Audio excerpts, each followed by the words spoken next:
ഏറെ ഗുരുതരമായ മദ്യനയ അഴിമതിയുമായി ബന്ധപ്പെട്ടുകൊണ്ടാണ് ഇന്ന് യൂത്ത് കോൺഗ്രസ് സംസ്ഥാന കമ്മിറ്റിയുടെ നിയമസഭാ മാർച്ച് ഇവിടെ സംഘടിപ്പിച്ചിരിക്കുന്നത്. നിങ്ങൾക്കറിയാം, ഒരു മദ്യ മുതലാളി പരസ്യമായി പുറത്തു വന്നുകൊണ്ട് 2.5 ലക്ഷം രൂപ വീതം വെച്ച് ഈ നാട്ടിലെ 800 ബാറുകാർ കൊടുത്ത് 20 കോടി രൂപ പിരിച്ചു കൊടുത്താൽ ഈ നാട്ടിലെ ഡ്രൈ ഡേ ഒഴിവാക്കിക്കൊണ്ട് ഈ നാട്ടിലെ ബാറുകളുടെ സമയം 12 മണി വരെ നീട്ടിക്കൊടുക്കാമെന്ന് ഒരു സർക്കാർ ഉറപ്പ് കൊടുത്തിരിക്കുകയാണ് എന്ന്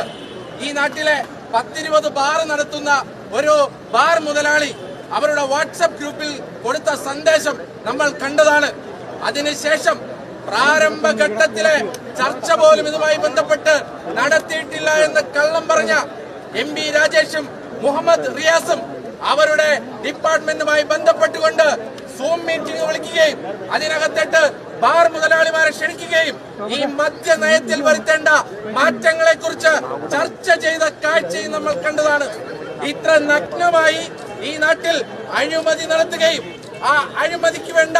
എല്ലാ ഒത്താശയും ചെയ്തു കൊടുത്ത ഈ നാട്ടിലെ ടൂറിസം വകുപ്പിനും അതുപോലെ തന്നെ എക്സൈസ് വകുപ്പിനും നേതൃത്വം കൊടുക്കുന്ന മന്ത്രിമാർ രാജിവെക്കുക എന്ന് ആവശ്യപ്പെട്ടുകൊണ്ടാണ് യൂത്ത് കോൺഗ്രസ് സംസ്ഥാന കമ്മിറ്റി ഇന്ന് സമരവുമായി ഇവിടെ വന്നിരിക്കുന്നത്. നിങ്ങൾക്കറിയാം,